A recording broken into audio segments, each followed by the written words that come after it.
project is river flood alert system. It is designed to detect rising water level in rivers and alert people in real time and also preventing flood related accidents. When the soil measure sensor detects rising water level, the antenna node activates the buzzer and LED. It will alerting people to potential flooding. My project warns people nearby that flooding is possible and giving them time to go safely.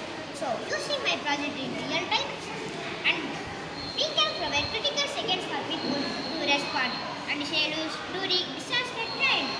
Flood calling, life saving. I will show the demo.